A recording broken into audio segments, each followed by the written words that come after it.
కథ ఇచ్చినందుకు.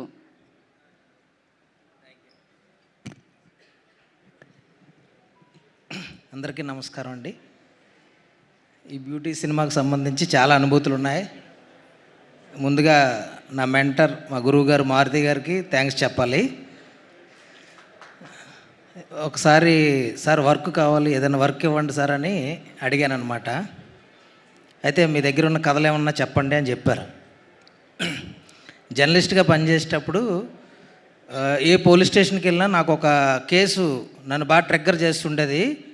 ఈ టీనేజ్ అమ్మాయిలు ఇంట్లోంచి వెళ్ళిపోతున్నారు, ఇలాంటి కేసులు ఎక్కువగా నమోదవుతుండే. నేను అనకాపల్లి, కాకినాడ, వైజాగ్లో జర్నలిస్ట్గా పనిచేశానండి. అప్పుడు చాలా పోలీస్ స్టేషన్స్లో ఈ కేసులు నమోదయ్యాయి. ఈ ఐడియా మారుతి గారితో షేర్ చేసుకున్నాను. అంటే చాలా బాగుంది, ఇది రిలయబుల్గా ఉంది, ఇది కనెక్ట్ అవుతుంది ఈ పాయింట్, దీన్ని డెవలప్ చేయండి అని చెప్పారు. కొద్ది రోజుల్లో డెవలప్ చేసి చెప్తే చాలా బాగుంది అని చెప్పి ఒక కండిషన్ చెప్పారు. ఇది ఒక వ్యక్తి దగ్గరకు పంపిస్తాను, ఆయన ఓకే చేస్తే మన సినిమా చేద్దాం అన్నారు. ఆయన అప్పుడు జీటీవీ హెడ్ నిమ్మకాయల ప్రసాద్ గారి దగ్గరికి పంపించారు. సార్కి నరేట్ చేశాను. ఫస్ట్ హాఫ్ చెప్పగానే లేచి హగ్ చేసుకొని ఇది మనం చేస్తున్నాం అన్నారు. సార్ ఇంకా సెకండ్ హాఫ్ ఉందంటే లేదు నాకు అర్థమవుతుంది, సెకండ్ హాఫ్ ఎలా వస్తుందని చెప్పారు. తర్వాత సెకండ్ హాఫ్ కూడా చెప్పాక ఇంకా మారుతి గారికి అక్కడి నుంచే కాల్ చేసి ఈ మూవీ మనం చేస్తున్నాం అని చెప్పారు. చాలా హ్యాపీ ఫీల్ అయ్యాం. తర్వాత ఇంకా కొంచెం స్టోరీ డెవలప్ చేసే ప్రాసెస్లో నేను ప్రసాద్ గారు కథ మీద కూర్చొని వర్క్ చేస్తున్నప్పుడు ఈ సినిమాలో ఒక కన్ఫ్యూజన్ వచ్చింది.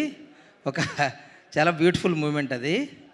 సార్ ఏంటంటే మారుతి గారు రాజాసాబు మ్యూజిక్ సిట్టింగ్స్లో చెన్నైలో ఉన్నారు.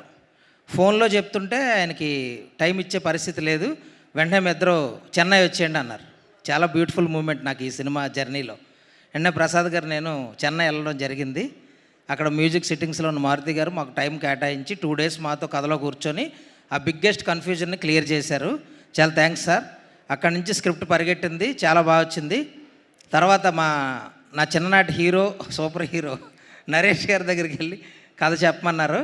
సార్కి చెప్పిన వెంటనే ఆయన ఇమ్మీడియట్గా నేను ఇంతవరకు ఇలాంటి క్యారెక్టర్ చేయలేదని చెప్పి బాగా ప్రోత్సహించారు. చాలాసేపు మాట్లాడారు ఈ కథ కోసం. చాలా థ్యాంక్స్ సార్. ఇంకా అక్కడి నుంచి ఇలా జర్నీ స్టార్ట్ అయింది. సో మారుతి గారికి అందరూ చెప్తారు థ్యాంక్స్. తెలుగు ఇండస్ట్రీలో ఒక రికార్డు ఉందండి. దాదాపు ఒక 15-16 మంది డైరెక్టర్లకు అవకాశం ఇచ్చిన ఏకైక డైరెక్టర్ మారుతి గారు. తెలుగు ఇండస్ట్రీలో ఇంతవరకు ఈ రికార్డుని ఎవ్వరూ బీట్ చేయలేకపోయారు. ఒక డైరెక్టర్ ఇంకో డైరెక్టర్కి కానీ ఒక రైటర్కి కానీ అవకాశం ఇవ్వడం అనేది చాలా అంటే అరుదుగా ఎందుకు జరుగుతుందో తెలియట్లేదు. తమిళనాడు అన్ని చోట్ల జరుగుతుంది కానీ తెలుగులో జరగట్లేదు. ఫస్ట్ మారుతి గారే. నేను చూసిన దగ్గర నుంచి ఈ రోజుల్లో నుంచి ఆయన ఫాలో అవుతున్నా. 10 years నుంచి ఆయన నన్ను చేరదీసి చాలా స్టోరీ సిట్టింగ్స్లో కూర్చోబెట్టి ఆయన చాలా టెక్నిక్స్ నేర్పారు. కథ ఎలా రాయాలి, ఏంటి, ఎలా ఆలోచించాలి, కథ స్పాన్ ఏంటి, చాలా విషయాలు నేర్చుకున్నాను. ప్రతిసారి చూస్తున్నాను ఎవరైనా ముందుకు, మిగతా వాళ్ళు నేను కామెంట్ చేయట్లేదండి, కానీ ఆయన ఎంత పెద్ద మనసు అంటే ఆయన కోర్ టీంలో మేము ఉన్నాము. వర్క్ లేదంటే వెంటనే పిలిచి వర్క్ ఇస్తారు.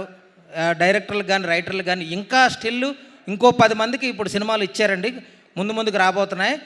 ఇది నిజంగా తెలుగు ఇండస్ట్రీ మారుతి గారు లాంటి వ్యక్తిని ఆయన కంట్రిబ్యూషన్కి నిజంగా తెలుగు ఇండస్ట్రీ నుంచి అందరూ థ్యాంక్స్ చెప్పాలి.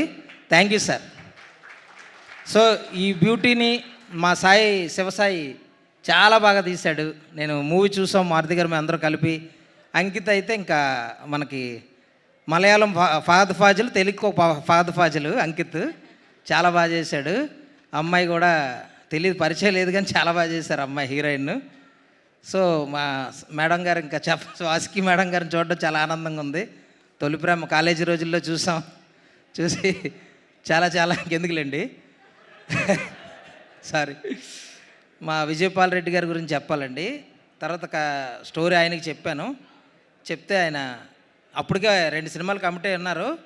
సినిమా చేస్తారా లేదా అనుకుంటే మారుతి గారికి ఫోన్ చేసి చాలా బాగుంది కదా, ఇలాంటి కథ చేస్తే సొసైటీకి ఏదైనా మనం కంట్రిబ్యూట్ చేసినట్టు ఉంటుందని చెప్పి ఈ స్టోరీని యాక్సెప్ట్ చేసిన విజయపాల్ రెడ్డి గారికి చాలా థ్యాంక్స్ అండి సభాముఖంగా. సార్ ఇంకంతే సార్, ఇంకా చాలామంది మాట్లాడాలి. Thank you. ముఖ్యంగా మా ఎస్కేఎన్ గారు, రీసెంట్ ఇన్స్పిరేషన్ సినిమా ఇండస్ట్రీలో. చాలా ఒక స్థాయి నుంచి అలా ఎదుగుతూ మంచి సినిమా తీసి 100 కోట్లు కొల్లగొట్టి చాలామందికి ఇన్స్పిరేషన్ ఇచ్చారు ఎస్కేఎన్ గారు. థ్యాంక్ యూ సార్ మా ఈవెంట్కి వచ్చి గ్రేస్ చేసినందుకు. తర్వాత మా విజయ్ బల్గాన్ గారిని చెప్పకపోతే కోపడతాడు. విజయ్ మ్యూజిక్ అంటే ఇంకా ఒక మత్తు, దాని గురించి మీరు చూస్తున్నారు. మా మిత్రులు డార్లింగ్ స్వామి గారికి వచ్చినంత థ్యాంక్స్ అండి. తర్వాత జీటీవీ హెడ్ దివ్య గారికి థ్యాంక్స్ అండి. Thank you. Thank you Subrahmanyam గారు, thank you so much. And now I request Nimmakayala Prasad